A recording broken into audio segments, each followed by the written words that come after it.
지금 우리가 코로나19 관계로 모여서 예배하지 못하지만 각 처소에서 지금 영상으로 또 예배하고 있습니다. 예배의 가장 중요한 것은 어디서 예배하든지 오늘 이 시간 살아계신 하나님을 체험하고 임재하는 것을 경험하는 것입니다. 오늘 어디 있든지 이 시간 하나님을 깊이 체험하는 복된 시간 되기를 소망합니다. 여러분들은 위기를 만났을 때 흔들리지 않는 사람을 본 적 있습니까? 위기를 만나면 대부분의 사람들은 흔들립니다. 코로나19 이 전염병 위기를 맞이해서 많은 사람들이 흔들리고 있습니다. 특별히 경제적인 문제 때문에 마음이 갈대처럼 흔들리고 있습니다. 앞으로 어떻게 살고 이렇게 위기가 오면 살아갈 길이 막막하다는 겁니다. 그래서 만나는 사람들마다 요즘 대화의 주제가 포커스가 어디 맞추어졌습니까? 거의 다가 코로나19 관계 때문에 살아갈 의식주 문제를 많이 이야기합니다. 뉴스를 한번 보니까 어떤 분은 꽃사업을 하는데 30년 이상 했지만 지금처럼 장사가 안 되는 것은 처음이라는 겁니다. 한 식당에서 이야기하는 것을 들어보니 우리 부산의 국제시장에 식자 도매를 하는데 하루에 예를 들어서 10만 원 이렇게 매출액이 올랐는데 지금은 하루에 많은 수입이 들어온답니다. 90%가 매출액이 줄었다는 겁니다. 얼마나 힘들겠어요? 심지어는 살기가 너무 힘든다고 술 한잔 마시고 문을 부수는 사람도 있습니다. 위기가 오면 마음이 흔들립니다. 특별히 경제적 문제 때문에 많이 흔들립니다.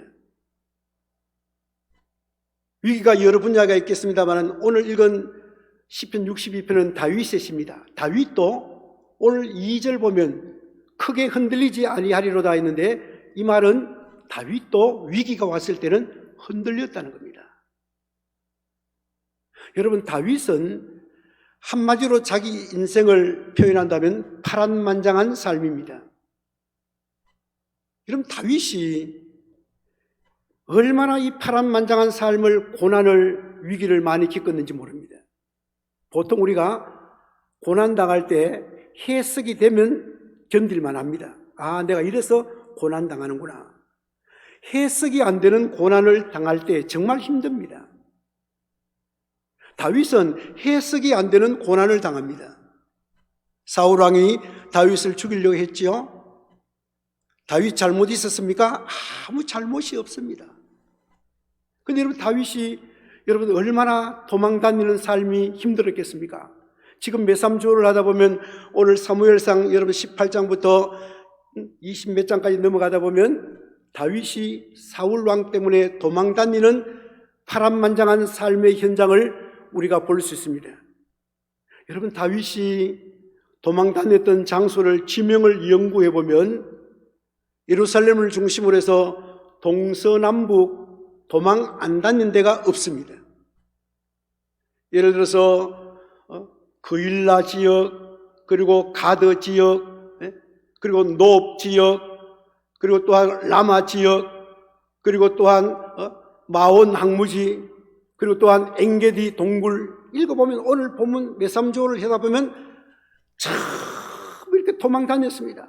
그래서 동서남, 저 북쪽으로는 라마, 저 서쪽으로는 가드, 블레셋 땅이죠. 가드, 동쪽으로는 엥게디 동굴, 저 남쪽에는 여러분 동서남북을 잘 피난 다니면서 쫓겨다니면서 고생하면서 위기를 얼마나 많이 겪었는지 모릅니다. 오늘 여러분 시편 62편도 다윗이 가장 큰 위기를 만났지요. 자기 아들 압살롬의 반역으로 말미암아 고통당하고 있을 때 지은 시입니다. 여러분, 오늘 본문 말씀 보면 다윗이 이 배경이 어떤 배경인가 오늘 3절, 4절 보면 잘 알 수가 있습니다. 다윗이 어떤 상황에 처해 있는가? 여러분 3절을 잠깐 한번 보시기를 바랍니다. 자, 3절을 읽어보겠습니다. 시작. 넘어지는 담과 흔들리는 울타리같이 사람을 죽이려고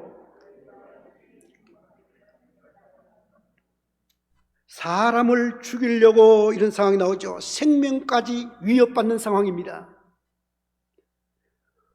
언제까지 하려느냐? 이게 언제까지라는 이 말은 정말 더 이상 너무너무 힘든 상황, 더 이상 참고 견디기가 어려운 상황에 도달했다 이 말입니다. 언제까지 나를 공격하려느냐? 그래서 오늘 3절에 자신의 상황을 넘어지는 담, 여러분 담이 순간적으로 넘어지지요? 넘어지는 담, 흔들리는 울타리라고 표현하고 있지 않습니까? 생명까지 위협받습니다. 큰 위기지요. 4절 말씀 보니까 그들이 그를 그의 높은 자리에서 떨어뜨리기만 꾀하고 다윗을 깎아내리고 흔들어서 내려뜨리고 겉으로는 축복하지만 속으로는 저주하는 정말 힘든 상황이었습니다. 그래서 9절 가서 보면 9절에 아 슬프도다. 다윗의 지금 상황이 너무너무 힘든 상황입니다. 너무너무 큰 위기입니다. 이런 위기 상황 속에서 다윗도 흔들렸지만 오늘 이 시대를 살아가는 저와 여러분들에게 확신을 가지고 이렇게 하면 흔들리지 않고 살아갈 수 있다, 이렇게 하면 위기를 극복할 수 있다고 다윗은 시를 쓰고 있습니다. 그렇다면 오늘 저와 여러분들도 이런 위기 앞에 오늘 이 하나님의 음성을 들으면 이 위기를 잘 해결해 나갈 수 있다는 것을 확신할 수가 있는 것입니다.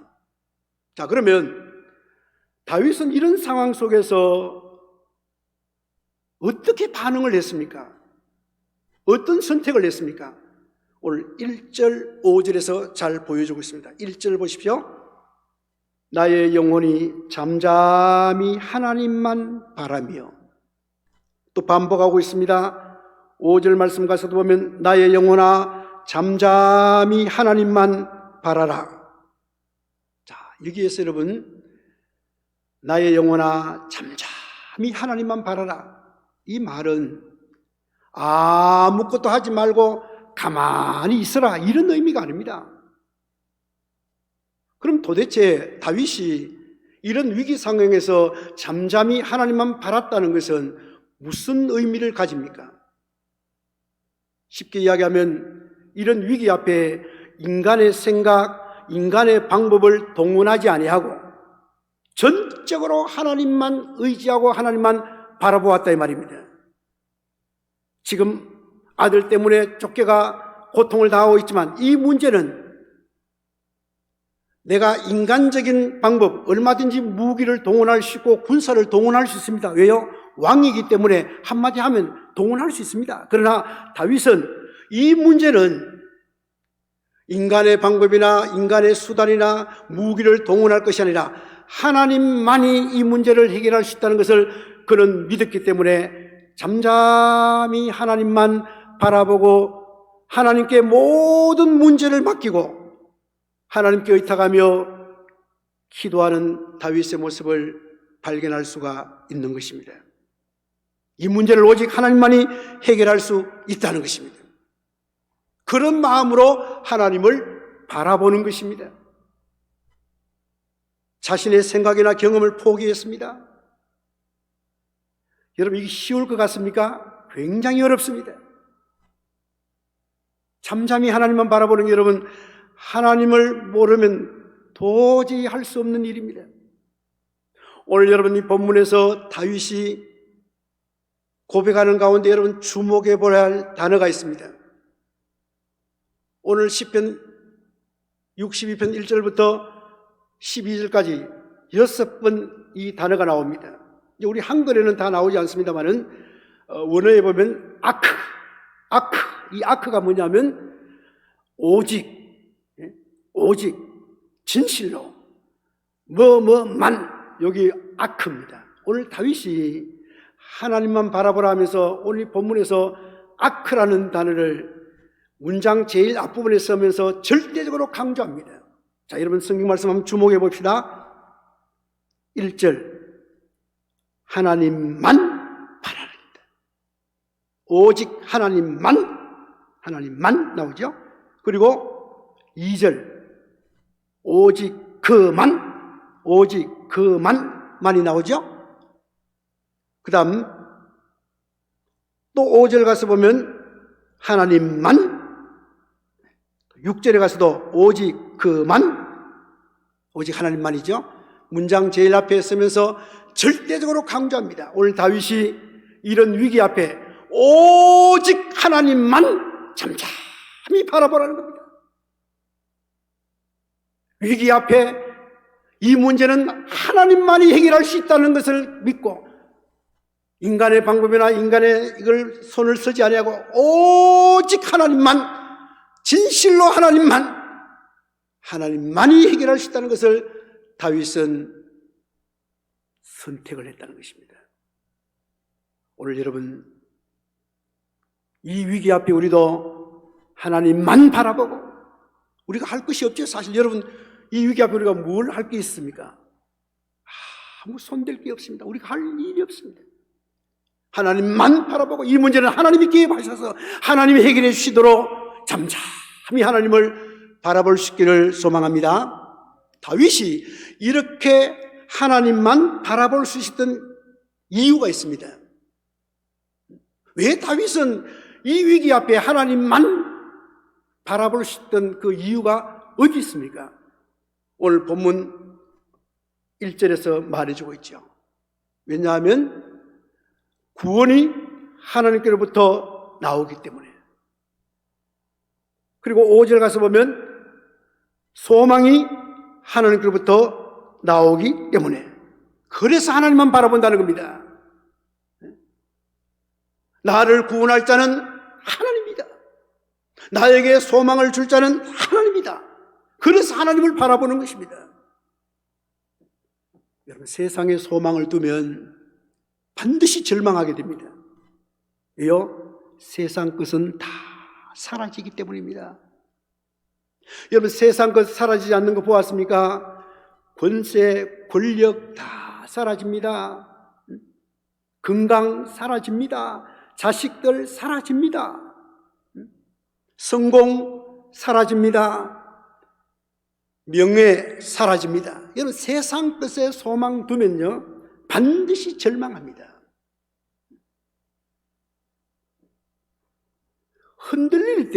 사람이 흔들릴 때 주로 두 가지를 의지하죠. 흔들릴 때. 뭘 의지합니까? 사람을 의지하고 돈을 의지합니다. 자, 그런데 여러분 보십시오. 다윗이 하나님만 소망하죠. 그래서 다윗이 어떻게 표현했냐면, 여러분 9절 한번 보십시오. 9절. 사람을 어떻게 표현했는가 하면, 사람은 입김이라 했습니다. 입김이 뭡니까? 헤벨. 이게 뭐냐면, 여러분 한겨울에 영하 10도 20도 한겨울에 밖에 나가서 입김을 불죠. 하면 하얀 수증기, 입김이 하얗게 나가서 금방 사라지고 안 보입니다. 여러분 입김이 오랫동안 있는 거 봤습니까? 없습니다. 없어요. 이게 사람이라는 겁니다. 금방 사라진다는 겁니다. 오늘 여러분 9절 말씀도 보면 저울에 달면은 입김보다 가볍댔습니다. 사람이. 그러니까 사람 의지하지 말라 이 말입니다. 여러분 위기 앞에 사람 의지하지 마시길 바랍니다. 왜요? 다 날아갑니다. 입김입니다. 입김. 그래서 성경에서 강조하는 게 무엇이냐면 방백들을 의지하지 말라, 사람을 의지하지 말라. 사람 의지하다가 넘어지거든요. 입김입니다. 그리고요 오늘 10절 보십시오. 재물이 늘어도 거기에 마음을 두지 말라. 재물에 마음을 두지 말라. 돈. 사람이 위기가 오면 사람을 찾아가고 사람을 의지하고 사람을 바라보고 재물을 의지하고 돈을 의지하고 얼마나 창고가 있는지 여러분 인생의 폭풍의 바람이 불어가면 재물도 한순간에 날아갈 수 있습니다. 이게 나를 붙잡아 줍니까? 아니에요. 위기 앞에 여러분 돈이 나를 살려줍니까? 아니라는 겁니다. 명예가 살려줍니까? 아니라는 겁니다. 오늘 다윗이 그래서 이 위기 앞에 나는 하나님만 의지한다, 하나님만 바라본다. 왜요? 하나님께 구원이 나오고 하나님이 나를 구원할 수 있고 하나님이 나를 살릴 수 있고 하나님이 나의 소망이 되시기 때문에 다윗은 하나님만 바라본다는 겁니다. 위기를 맞이했고 마음이 흔들렸지만 그러나 하나님만 바란다 했습니다. 안 믿는 사람들 혹은 또한 믿음이 없는 사람들 보면 다윗이 좀 앞뒤 막힌 사람이라 이렇게 이야기하겠죠. 아무리 생각해봐도 여러분 이 상황에서 하나님만 바라보면 앞뒤가 막히고 현실이 없는 사람입니다. 오늘 여러분 신앙생활을 하다 보면요 정말 하나님의 방법대로 살아가는 이 모습이 안 믿는 사람에게는 앞뒤가 꽉 막힌 사람 같습니다. 현실성이 전혀 없는 것 같습니다. 그러나 여러분 구원이 어디서 나옵니까? 하나님. 소망이 어디서 나옵니까? 하나님. 그래서 우리도 하나님만 바라본다는 겁니다. 이 위기 앞에 여러분 하나님만 바라볼 수 있기를 소망합니다. 잠잠히 바라보시길 바랍니다. 그리고 오늘 다윗은 하나님만 바라본다고 고백하고 난 뒤에 하나님을 어떻게 고백하고 있습니까? 2절입니다. 자, 여러분 2절을 다 같이 한번 읽어보겠습니다. 다윗이 어떻게 하나님을 고백하고 있는가? 시작.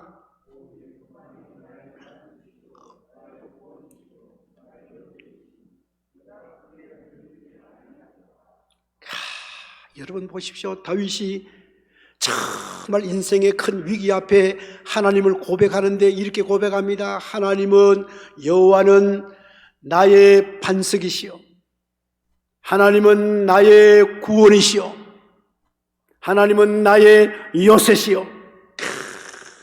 이런 고백을 했습니다. 여러분 하나님은 나의 반석이시요. 반석이 무엇입니까? 여러분 군대 대적이 쳐들어왔을 때도 도달할 수 없을 정도로 높은 곳에 높은 바위에 피할 수 있는 곳, 그 바위, 이것이 반석입니다. 적이 쳐들어왔지만 높은 곳에 큰 흔들림이 없는 그 높은 곳에 있는 바위, 이것이 반석이라는 거예요.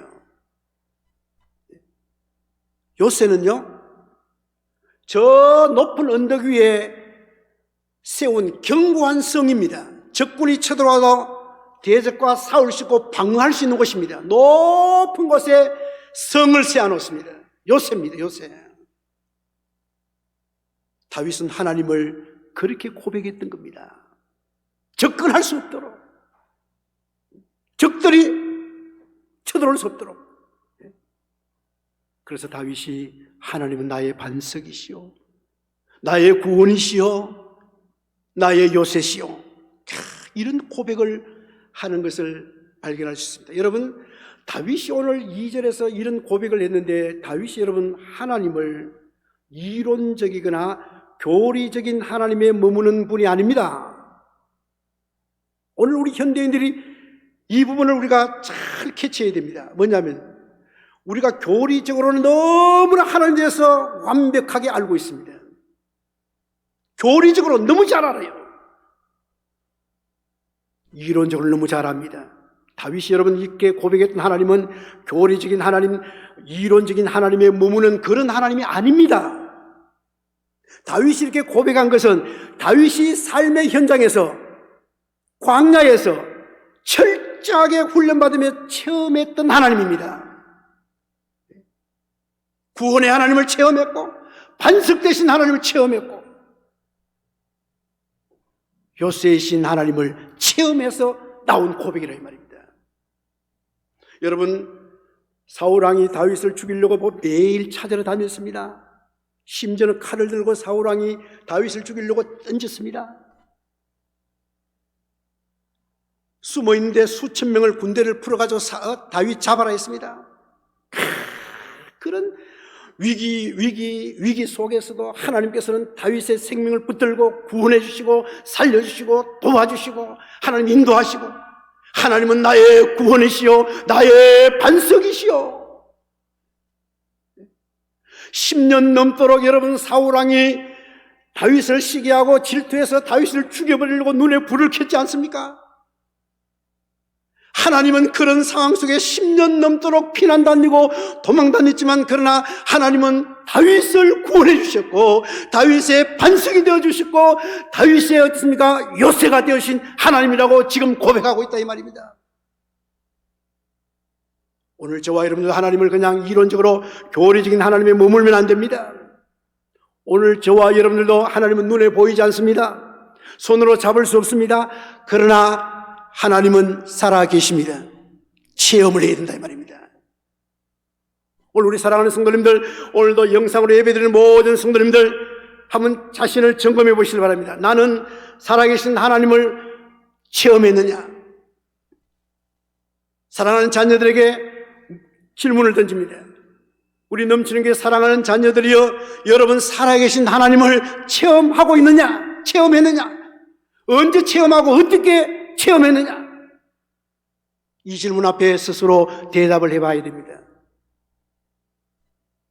눈에 안 보입니다. 하나님 손에 잡을 수 없습니다. 그러나 살아계셔서 역사 속에 개입하시면서 하나님은 일을 하시고 움직이시고, 하나님은 놀라운 일을 행하시는 분입니다. 체험하는 게 중요한 거예요. 다윗은 체험했습니다. 나의 반석이시여, 나의 구원이시여, 나의 요새시여, 체험했습니다. 새벽에도 제가 말씀드렸습니다마는 우리 여러분 하나님 살아계심을 체험하는 게 얼마나 중요한지 몰라요. 제가 넘치는 교회 목회를 하면서 우리 연세 드신 분들 계단을 오르내리는 거 정말 뼈저리게 제가 느꼈습니다. 골다공증이 찾아오고, 연세가 들면 골다공증이 와서 뼈에 이 다 빠져버리니까 얼마나 아프겠어요. 그런데 계단을 오르내리고 보고 하나님 앞에 울면서 기도했습니다. 하나님, 엘리베이터 좀 있는 교회에 설치하게 해달라고, 설치할 수도 은혜를 달라고. 우리 성도들도 많이 기도했을 겁니다. 제가 메시지 이렇게 많이 전했죠. 2009년도에 어떤 한 성도님이, 목사님 적은 액수지만 엘리베이터 설치하는데 5병이어가 되고 싶습니다. 이 동네에서 전화가 왔어요. 목사님, 이런 일에서 휠체어를 타고 교회를 가야 할 형편입니다. 엘리베이터 있습니까? 죄송합니다, 없습니다. 제가 그 전화를 받고 난 뒤에 더 하나님 앞에 울부짖었습니다. 하나님, 교회는 이 지역사회에서 힘없고 연약하고 병들고 고난당하는 연약한 자들이 교회 와서 생명을 얻고 힘을 얻고 용기 얻고 살아나야 되는, 이것이 교회의 사명입니다. 하나님, 교회는 오고 싶은데 하나님 엘리베이터 없어서 오지 못한다면 이 일을 어쩌면 좋겠습니까? 하나님 아버지 도와달라고, 하나님이 엘리베이터 설치할 수 있는 은혜를 달라고. 아마 여러분들도 기도 많이 했을 겁니다. 저도 기도 많이 했습니다. 살아계신 하나님께서 우리의 기도를 들어주시고, 여러분, 우리가 손에 잡히지 않고 눈으로 볼 수 없고 안 잡히지만, 그러나 기도를 통해서 하나님을, 살아계신 하나님을 체험할 수 있습니다. 하나님께서 이루어주지 않습니까? 사랑하는 자녀들, 기도로서 하나님을 체험할 수 있습니다. 살아계신 하나님을 체험할 수 있습니다. 오늘 우리 성도들도 체험한 하나님을 이야기하려면 시간이 부족하겠죠. 얼마나 많겠습니까? 여러분, 하나님은 정말 정확하신 분입니다. 제가 신학대학원에 입학해서 첫 해 등록금이 90만 원이었어요. 다 해보고 모아도 돈이 30만 원 모자라는 거예요. 하나님, 주님께서 주의 종의 길을 가도록 불러주시는데 등록금이 좀 부족합니다. 하나님, 다 아시지 않습니까? 필요를 채우신 하나님, 나의 형편을 아신 하나님, 주님 앞에 기도하고 잠잠히 하나님을 바라보고 나아갔는데 이름도 모르고 우리 교회 성도도 아니고 타 교회 어느 한 분, 이분도 소아마비를 어릴 때부터 알았는데 소아마비로 어렵게 자라서 의사가 되어서 환자를 돌보는, 처음에는 몰랐습니다. 그분이, 그때는 제가 이름도 모르고 아무것도 몰랐죠. 30만 원 봉투에 넣어서 손길 통해서 제게 전달됐습니다. 제가 그것을 받아들고, 우리 하나님은 우리의 기도에 세밀하게 응답하신 하나님, 수치까지 정확하게 하시는 하나님. 여러분, 저만 그렇겠습니까? 여러분도 많이 있을 겁니다. 오늘 여러분, 우리가 이 땅에 살아가면서 이런 위기 앞에 여러분, 우리가 부르짖고 기도해서 모든 성도님들이 살아계신 하나님을 체험할 수 있기를 소망합니다. 그래서 우리도 나의 구원이신 하나님이여, 나의 반석이신 하나님이여, 응답하시는 나의 하나님이라고 우리도 간증할 수 있고 하나님을 자랑할 수 있기를 소망합니다. 위기 앞에 흔들리지 마세요. 안 믿는 불신자처럼 사시나무 떨듯이 떨지 말자 이 말입니다. 어찌 살고, 여러분 지금까지 어렵더라도 살아왔지 않습니까? 6.25도 여러분 우리가 이겨내고, 그 6.25 뭡니까? 보릿고개도 넘어왔지 않습니까? 다 넘어갈 수 있습니다. 살 수 있습니다. 어찌 살고 하지 마시고, 살 수 있다는 흔들림 없는 반석 되신 하나님을 의지하면서 믿음으로 나갈 수 있는 저와 여러분 되기를 소망합니다. 요즘 전부 다 너무 많이 먹어서 힘든다 하잖아요. 살 뺀다고 전부 다 보면 어떻습니까? 운동, 헬스, 등산. 왜요? 살 뺀다고. 너무 잘 먹잖아요. 좀 적게 먹어도 되더라고요. 그렇잖아요. 좀 적게 먹으면 또 어려운 위기를 또 넘어갈 수 있어요. 다 안 먹을 수 있잖아요.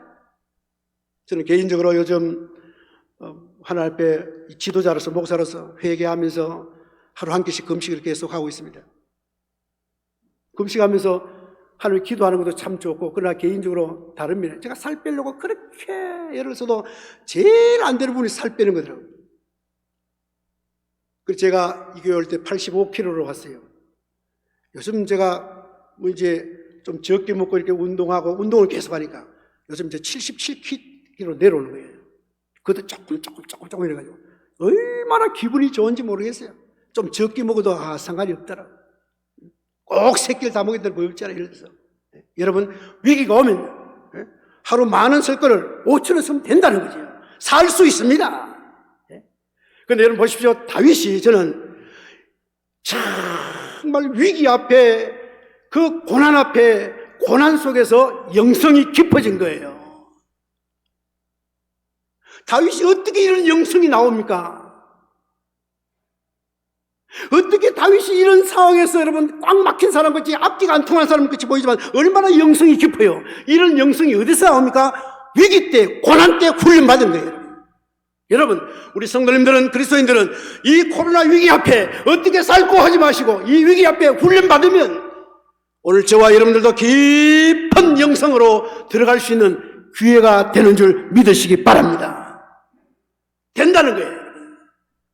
영성이 깊어집니다. 왜요? 더 주님을 의지하거든요. 다윗이 쫓겨다니면서 얼마나 하나님을 의지했겠습니까? 된다는 거예요. 그런데 여러분, 오늘 다윗이 마지막으로 오늘 본 말씀 보면 6절 보십시오. 자, 6절을 다 같이 읽겠습니다. 6절 시작.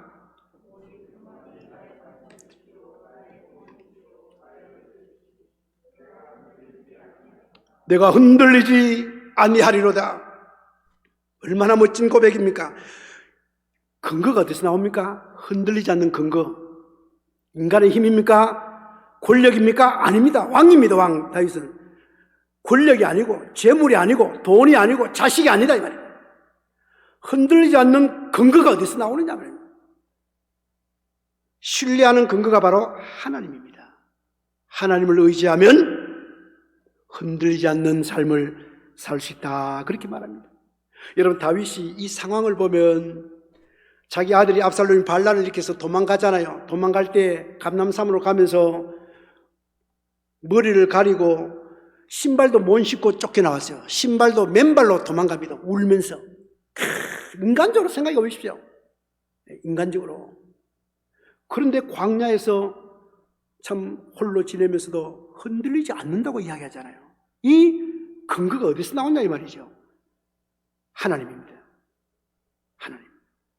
여러분, 절망의 상황 속에서도 절망하지 않는 방법은 그 원동력이 하나님입니다. 여러분, 하나님, 이 코로나19 때 하나님을 꼭 붙드세요. 광야에서도 흔들리지 않고 하나님을 바라본 거예요. 우리도 마찬가지입니다. 이 흔들리는 세상 물결을 바라보지 말고 하나님을 바라보세요. 여러분, 이런 속담이 있죠. 호랑이에게도 물려가도, 호랑이에게 물려가도 정신만 차리면 된다는 속담이 있잖아요. 광야에서도, 이 흔들리는 코로나 위기 속에서도 하나님만 의지하면 흔들리지 않고 이겨낼 수 있습니다. 이 위기 앞에 여러분 흔들리지 마시고요. 잠잠히 하나님만 바라보고 하나님만 의지하고 모두가 승리하는 저와 여러분 되시기를 주님의 이름으로 축복합니다. 이 시간에 우리 다 같이 준비하신 예물 헌금을 하나님 앞에 드리도록 하겠습니다.